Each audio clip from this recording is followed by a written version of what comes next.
Hello everyone. In this video we'll be learning about applications of internet. So let's start. So applications of internet की बात करते हैं. So there are some broad areas or we can say the services which are provided through internet. वैसे तो बहुत services हैं लेकिन these are some broad services that is being provided by the internet. And in this video we'll be learning all these kinds of the services. The first service that you can see here is your World Wide Web, that is www. The second is your electronic mail, जिसको हम लोग email भी बोलते हैं. Then the third service is a chat. Then the fourth is a voice over internet protocol, that is VoIP. जब हम voice over internet protocol बोलते हैं तो O is small, ठीक है. So these are the four we can say broad areas or services which is provided by the internet. So and these are the applications of the internet. So let's start with the first one, that is the World Wide Web, that is www. Now what is www? www is World Wide Web, जिसको हम लोग short में web भी बोल सकते हैं. And it is an ocean of information stored in the form of trillions of interlinked web pages. That means एक ocean है information का. आपकी information जो stored है, it is stored in the form of these web pages and web resources हम बोल सकते हैं. And the resources on the web can be shared or accessed through the internet. और हम ये जो resource है या web pages है हम कैसे access कर सकते हैं या share कर सकते हैं through the medium of an internet. Now, Sir Tim Berners-Lee, a British computer scientist, invented the revolutionary World Wide Web in 1990 by defining three fundamental technologies that lead to the creation of web, and that is these three technologies are HTML, that is Hypertext Markup Language, then we have the URI, that is Uniform Resource Identifier, and we have HTTP, that is Hypertext Transfer Protocol. So आपका जो ये web है इसका creation 1990 में हुआ था जब sir Tim Berners Lee ने ये तीन टेक्नोलॉजीज़ हमें दी थी. So let's start. What are these three technologies, because these are the fundamental technologies जो आपके वर्ल्ड वाइड वेब को क्रिएट करती हैं. बिना इन तीन टेक्नोलॉजीज़ के हम वर्ल्ड वाइड वेब को देख ही नहीं पाते जो www आप यूज़ करते हो. ठीक है. सो let's start with the first technology. So what is HTML? Hypertext Markup Language. Okay. Now Hypertext Markup Language or HTML is a language. So what it is a language which is used to design your standardized web pages. तो अभी हम लोगों ने पीछे देखा कि आपका www क्या है. It is an ocean of information of interlinked web pages. तो वो web pages बनाने के लिए हम इस language का use करते हैं, that is your HTML. Okay, so that web contents can be read and understood from any computer across the globe. So it uses tags to define the way page content should be displayed by the web browser. So basic structure of every web page is designed using HTML.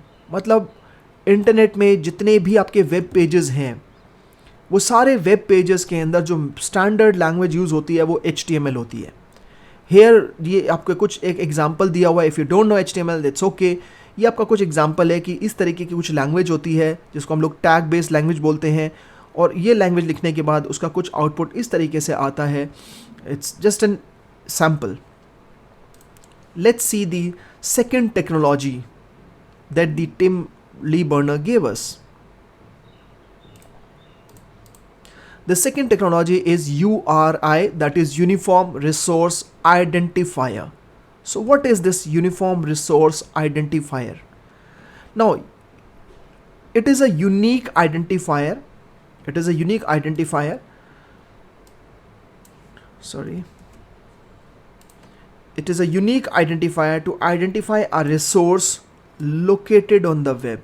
मतलब web के अंदर कोई भी resource होगा उसकी identification करने के लिए कि भाई ये आपका रिसोर्स है यहाँ पे है, तो उसको हम लोग URI बोलते हैं या यूनिफॉर्म रिसोर्स आइडेंटिफायर बोलते हैं.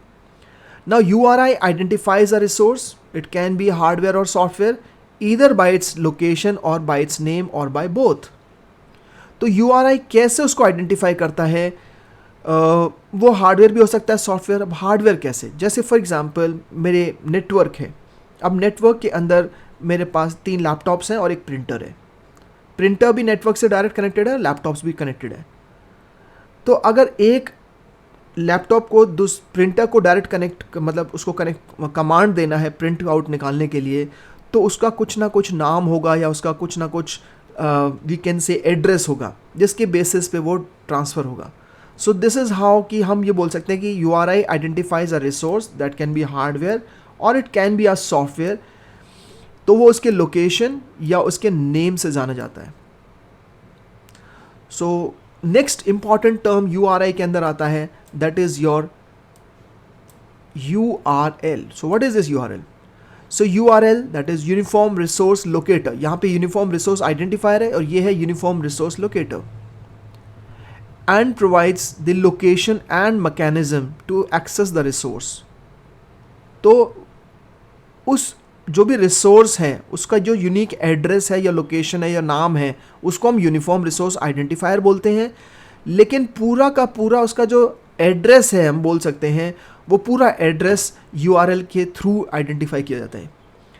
Now examples of URI identifying resources using location are. तो ये कुछ URL के एग्जांपल है, दीज आर द URLs, ठीक है। लेकिन इसके अंदर यूनिफॉर्म रिसोर्स आइडेंटिफायर जो आपके हैं, सो वो इसमें कंफ्यूज मत होना what is URI and URL के अंदर। URI अब एक सिंपल नाम है, वी कैन से। जैसे फॉर एग्जांपल यहाँ पे mhrd.gov.in है, this is a URI, this is simply URI। ncrt.nic.in, और वी कैन से दिस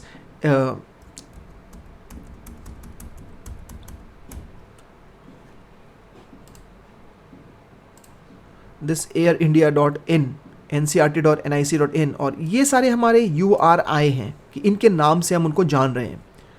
लेकिन जब हम पूरा इसका नाम बोलते हैं https://www. then this entire thing will be called as a URL. So in the next slide we will be seeing कि URL के कौन कौन से अलग अलग पार्ट्स होते हैं। So let's move on to the next slide. So URL, that is Uniform Resource Locator, so it is sometimes also called as a web address. तो इसको हम लोग कई बार web address भी बोलते हैं। So URL is also known as a web address. However, it is not only the domain name but contains other information that completes a web address.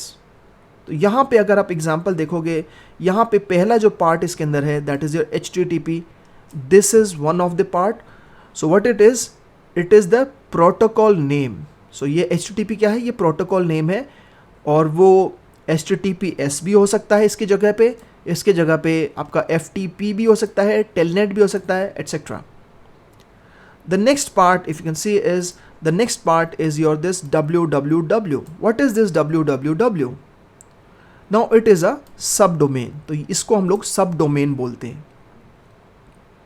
The next part is your, let's take a different colour, या so the next part is your this, that is ncrt.nic.in. so this ncrt.nic.in is your domain name. तो ये हमारा domain name है। ये पूरा बन के हमारा URL बन रहा है, लेकिन इस URL के अंदर ये पार्ट्स हैं, प्रोटोकॉल है, सब डोमेन है, डोमेन नेम है, then we have this text book. So this is, we have this text book. So what is this text book? So this text book is the path or directory. So this is your path or directory. And then finally we also have that textbook.htm. So what is this? It is the resource. मतलब इधर तक पहुंचने के लिए, इस textbook.htm file तक पहुंचने, ये एक्चुअल में रिसोर्स है। Okay, so this is the resource we are accessing. इस रिसोर्स तक पहुंचने के लिए ये कंप्लीट एड्रेस होता है। तो उसमें प्रोटोकॉल होता है, सब डोमेन होता है, डोमेन होता है, आप पाथ या डायरेक्टरी बोल सकते हो, और फिर finally we have the resource. Now these days it is not mandatory to mention protocol and sub domain while entering a URL. The browser automatically prefixes it. That means आज की date में हम लोग जब भी कोई वेबसाइट खोलते हैं तो हम सिंपली उसका नाम लिखते हैं. लेट्स टेक ncrt.nic.in, इसका नाम लिखा, www दैट इज सब डोमेन, और http अपने आप वो उसको प्रीफिक्स कर देता है, अपने आप लगा देता है. Okay, so I hope you have understood the different parts of the URL, जिसको हम लोग वेब एड्रेस भी बोलते हैं. ठीक है, let's move on to the next slide. Next is your HTTP. That is your, what is an HTTP? HTTP is Hypertext Transfer Protocol. So it is a set of rules. So this is a set of rules. It is a set of rules which is used to retrieve your linked web pages across the web. तो वो rule है जिसके through आपके web pages जो है वो access होंगे, और उसका जो HTTP का सिक्योर वर्जन है that is your HTTPS. Okay, Now let's see the difference between a web and an internet. So ये बहुत important है इसमें, web और internet के लिए. The reason is many people confuse the web and the internet. वो सोचते हैं कि internet और web एक ही चीज़ है. No. अगर हम पीछे वापस स्लाइड पे आते हैं, ठीक है, तो यहाँ पे आपका जब हम web की बात करते हैं तो web का मतलब क्या हुआ, ठीक है. सो जब हम web की बात करते हैं तो web is basically this www, world wide web. ठीक है, क्योंकि इसमें को हम शॉर्ट फॉर्म में वेब भी बोलते हैं. This is world wide web जो है, दिस इज योर वेब. लेकिन इंटरनेट क्या है? आप सब सोचते हैं कि इंटरनेट और वेब एक ही चीज़ है, www और इंटरनेट एक ही चीज़ है. No, this is wrong. No, because when we talk of the internet, it actually refers to the global network of interconnected computers. मतलब कि कंप्यूटर आपस में इंटरकनेक्टेड है, बस उसको हम लोग इंटरनेट बोलते हैं. उसके अंदर जो रिसोर्स है, जो डाटा है, जो वेब पेजेस हैं, उसको हम लोग वेब पेजेस बोलते हैं. ठीक है, सो इंटरनेट सिर्फ कनेक्शन है एक तरह से ग्लोबल, मतलब आपके कंप्यूटर्स का ग्लोबली. उसके अंदर कोई डाटा हो या ना हो, उससे उसको इंटरनेट को कोई मतलब नहीं है. Internet is just simply the connections. So that is why it is written which may or may not have any file or web page to share with the world. So internet is just a global network of interconnected computers. Whereas when we talk of the web, so is the interlinking of collection of web pages on these computers. तो internet में जितने आपके computer हैं जिनके अंदर आपका web pages हैं, interlinked pages हैं, जो हम इंटरनेट के थ्रू एक्सेस कर सकते हैं उन पेजेस को, उसको हम लोग वेब बोलते हैं. So www today gives user access to vast collection of information created and shared by people across the world. That we already know कि भाई हम बहुत इंफॉर्मेशन एक्सेस कर सकते हैं through this world wide web. It is today the most popular information retrieval system. तो world wide web या web हम जिसको बोलते हैं, ये आपका सबसे बड़ा इंफॉर्मेशन रिट्रीवल सिस्टम है आज की डेट में. Okay, let's move on to the next slide. Next आपका है इलेक्ट्रॉनिक मेल. हम लोगों ने जब एप्लीकेशंस ऑफ इंटरनेट, जो ये वीडियो स्टार्ट की थी एप्लीकेशंस ऑफ इंटरनेट, तो एप्लीकेशंस ऑफ इंटरनेट में we saw those 4 applications. The first was your that World Wide Web, okay, then second was your electronic mail, third chat, and then fourth voice over internet protocol. So this is your second application of the internet. तो internet के through हम email access कर सकते हैं. सो what is this email? So email is a short form of electronic mail. So it is one of the ways of sending and receiving messages using the internet. An email can be sent anytime to any number of recipients at anywhere. तो email हम कितने ही लोगों को एक साथ में भेज सकते हैं. The message can be either text entered directly onto the email application or an attached file. तो ईमेल के थ्रू हम अटैचमेंट्स भी कर सकते हैं, टेक्स्ट मैसेज भेज सकते हैं. अटैचमेंट में हम लोग इमेज भी डाल सकते हैं, ऑडियो, वीडियो, कुछ भी डाल सकते हैं. So stored on a secondary storage, an existing file can be sent as an attachment with the email, so no need to type it again.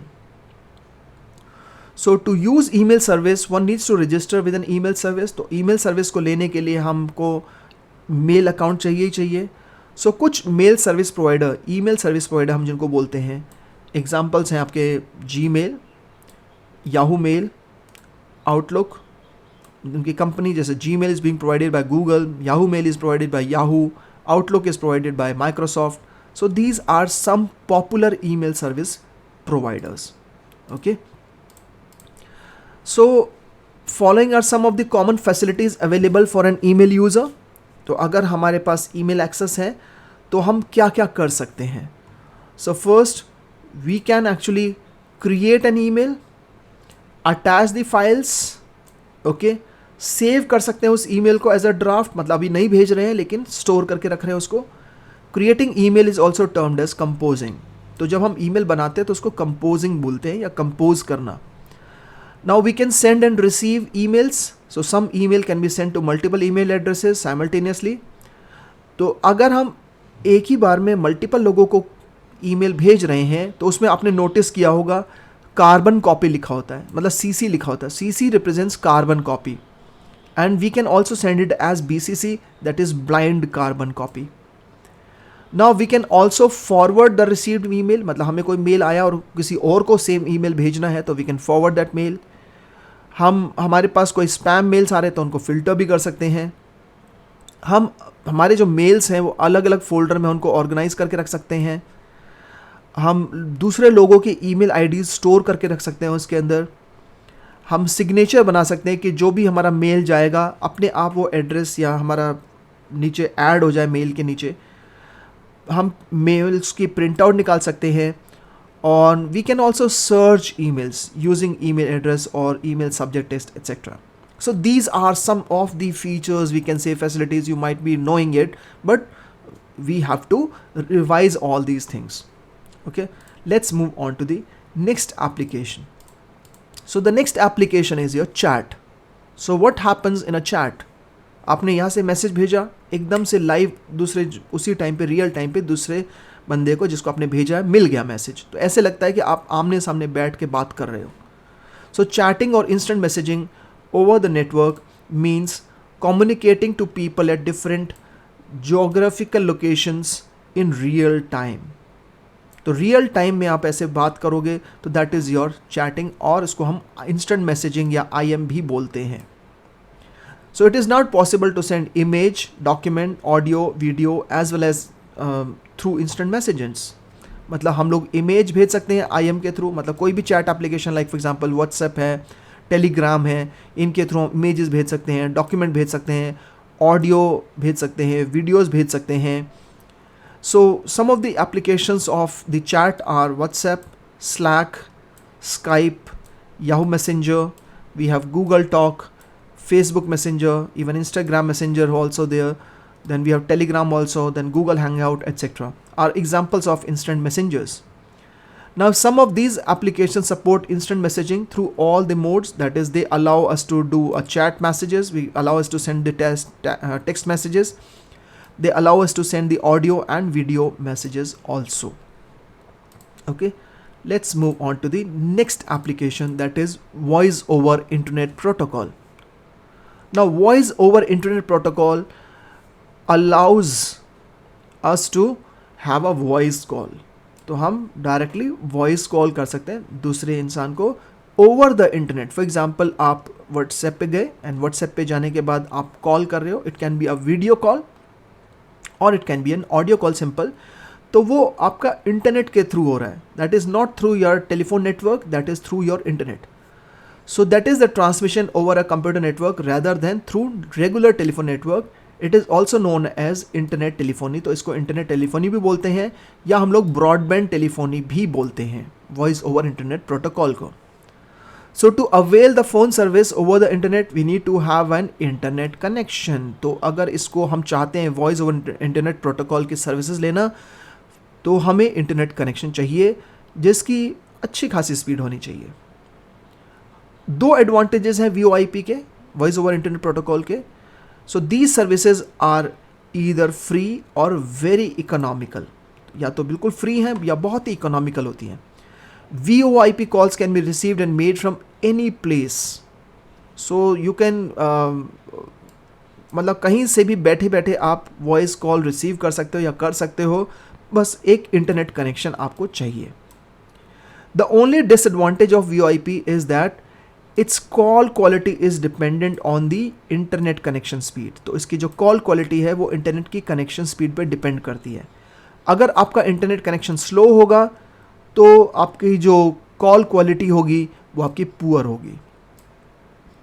So this is all in the applications of the internet. So there are 4 applications of internet: www, then we have the email, then chat, and then finally we learned about the voice over internet protocol, that is having a voice call through over the internet, not using the telephone network. Okay, thank you.